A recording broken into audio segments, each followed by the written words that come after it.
एक लेडीज थी दुकान में बैठा, तो बोले क्या चाहिए भाई, मुझे वोट लेना था। फिर कहाँ से हो? मैंने बिहार से।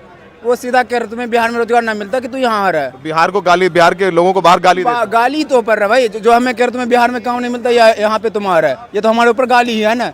ये हमारे ऊपर नहीं, पूरे बिहार के ऊपर गाली है, सरकार के ऊपर गाली, क्योंकि सरकार सरकार बदलेगा तभी जाके होगा, जनसुराज आएगा तभी जाके होगा, ऐसे दूसरा भाई आपने बताओ, आप इस बार वोट देंगे कि नहीं देंगे इस बार चुनाव? हाँ, वोट देंगे। इस बार छठ के लिए आ रहे हैं जो लोग हैं, वो किसको दे रहे हैं वोट? आप क्या करेंगे इस बार? क्या चाहते हैं कि बेहतर हो आपकी जिंदगी में बिहार में? देखिए, अगर किसी को लगातार आप सत्ता में रखते हैं, वो ताकतवर बन हो जाए, वो सोच लेता है कि मेरे अंदर ताकत है, मैं तो जीत ही लेता हूँ, जाने दे इसको, आने दे। कोई रोजगार नहीं, कोई रोजगार पे बात नहीं, तो बेरोजगारी पढ़ाई स्टूडेंट, हम खुद स्टूडेंट है, ग्रेजुएट है, अभी बीएड कर रहा हूँ। और काम वहाँ क्या कर रहा हूँ मैं, वहाँ क्या काम करते मैं काम कर कॉन्ट्रेक्शन लाइन में काम कर रहा हूँ। ऐसी हालत है हम स्टूडेंट का। अरे भावुक हो गया। क्या मम्मी की करें याद सर? आती है? मम्मी की याद आती है? बहुत याद आती है। अकेले बेटे हैं, बहुत दूर में रहते हैं। हम बिहारियों के लिए रोजगार जरूरत है, नेतागिरी कर करके हमें आपस में लड़ा दिया जाता है। हिंदू मुसलमान सिवा क्या जी, उसके सिवा कुछ नहीं हो रहा है हमारे देश में।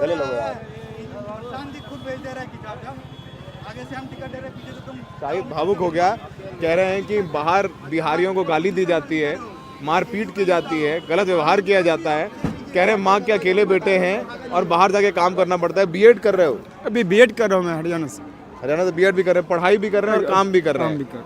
ये बिहारियों का दर्द है कि बाहर जाके कमाना पड़ता है। अगर हमें यही रोजगार बिहार में मिल जाता, हमें पढ़ने का अवसर है, हमारे पास पैसे नहीं है, तो हम काम करके पढ़ सकते थे, कुछ अच्छा कर सकते थे, लेकिन हमें ऐसा कुछ अवसर नहीं है हमारे पास। ये फिलहाल बाहर जाने के ये आंसुओं का बोझ, ये आंसुओं का बोझ है, सरकार के ऊपर है।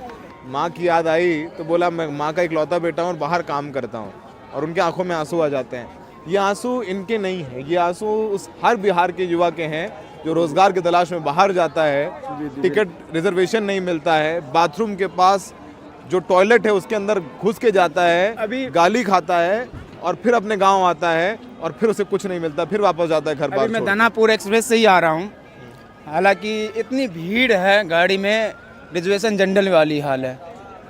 जैसे जनरल में ठूस ठूस के जानवरों की तरह भर दिया जाता है ना, जैसे कुंभ मेला में भगदड़ नहीं मच गया था भीड़ में, उसी तरह से भीड़ मचा हुआ ट्रेन में।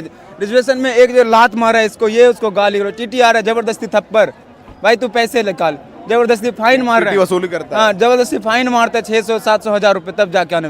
हालांकि उसमें बैठने के लिए भी जगह नहीं है, खड़े हो गए। मम्मी के लिए क्या लाए हो? अम्मा के लिए क्या लाए? मम्मी के लिए मैं खुद आया हूँ, क्योंकि उसका सपना मेरा बेटा मेरे साथ है।